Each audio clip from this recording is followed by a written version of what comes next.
Hey YouTube, it's Arrogant God Jealous, and I'd like to talk to you about the problems with the afterlife theory.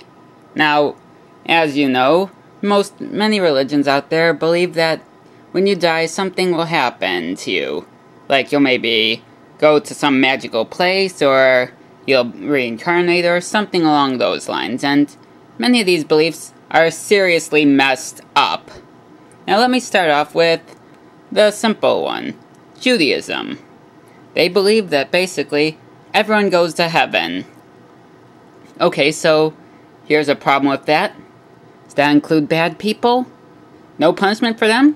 Great, so when I die, I can't wait to meet Adolf Hitler, Joseph Stalin, and Saddam Hussein, and probably all the other bad people who are out there in history. I can hardly wait to meet them. And best of all, since we're all dead, they'll be able to probably put everyone in their own little torture chambers where they can torture you like crazy, but you won't die because you're already dead.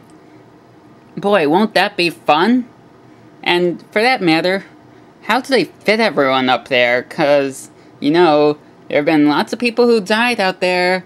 Much more than the amount of people that are alive right now. So where are they going to fit all these bodies?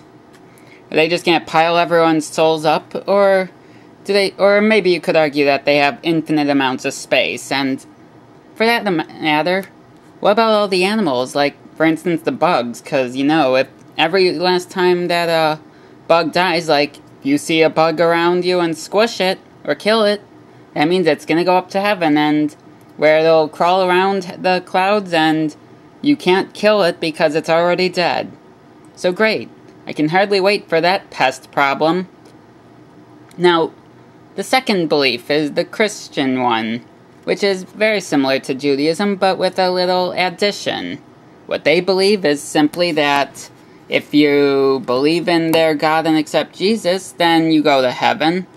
And if you do not believe in God or Jesus, you'll go to hell. So in other words, if you're an atheist, doesn't matter whether you're a good person or a bad person or anywhere in between, you'll go to hell. And if you're a Christian or a Catholic, you'll go to heaven. Oh boy, that's so exciting, isn't it? So that means that Adolf Hitler, who, yes, he was a Catholic, believe it or not, because seriously, if he wasn't, how do you explain the fact that he went after the Jews first? Kind of a flawed logic there, but anyways, he was undeniably a Catholic, not an atheist, so that basically means he'll go to heaven, while as people who are good out there, but atheists, they'll go to hell. And heck, for that matter, Gandhi, who was a Hindu, he believed in multiple gods, and he did great things, no doubt. Does that mean he's going to go to hell just for believing in the wrong religion? Yeah, a problem with that, too, because it kind of is unfair that if you believe in the wrong god, you go to hell, but even if you're still a good person. And actually, there's the other belief that the Christians have, which is a slightly nicer one. It's the good people go to heaven, bad people go to hell. End of story. Doesn't matter what you believe. Now, that one is a little bit nicer and a bit more fair, but the problem with that is who determines what's good and what's not good, and how many bad things can you do before you burn in hell. Like, for example, is the standard for good that if you obey the things the Bible says, like don't steal, don't lie, don't murder, you'll go to heaven? And if you do those things, you'll go to hell? Well, great. So if you obey the Bible and all its good stuff, then you get to heaven. But on the other hand, since no one really obeys everything the Bible says, we're all going to hell. How do I know this? Have you ever stoned a homosexual? No, I didn't think so. And for that matter, does it count as murder if you kill a bug? I mean, we've all probably squished some bugs that were in the way once or twice. I've done it plenty of times. So, does that make you a murderer? Does that cause you to go to hell? And, so there. The question is, what are the standards, really? And, if they're too lenient, does that mean that anyone can get into heaven?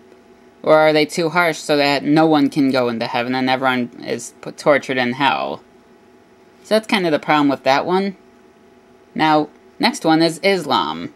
they basically believe in heaven and hell just like them, but thing is that, Islam, the Muslim terrorists, they have this other belief. It's called 72 virgins, which is a pretty funny belief when you think about it, because, well, let's take a look at Family Guy to do a good job explaining this one. Of course! Now see, that's an even more beautiful sight than 72 virgins waiting in heaven for a suicide bomber. Here I am! We're playing Magic the Gathering. Want to join? Osama! As you can clearly see, Family Guy did a great job at explaining this. No one ever said what that 72 virgins were. Could very well mean a bunch of pretty girls, or it could just mean a bunch of nerds who play Dungeons and Dragons. We don't know. And rest assured, I'm pretty sure that those nerds playing D&D, they're virgins. Don't worry about that. So that's kind of the problem with the 72 virgins logic. And not to mention, why would being a mass murderer who kills yourself, who commits suicide, be sent into heaven? How's that fair? Well, all the people that are killed, the victims, and everyone who doesn't believe in Allah gets sent to hell. Yeah, real nice. So that's the problem with that one. And now finally, we have Scientology. Boy, do I love this one. According to Scientology, when you die, your thetan, which is a soul, goes to this motherboard ship located in Venus, or something like that.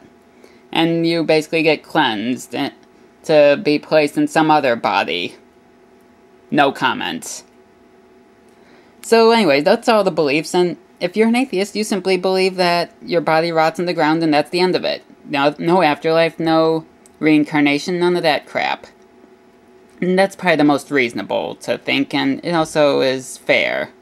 Everyone dies. Peace.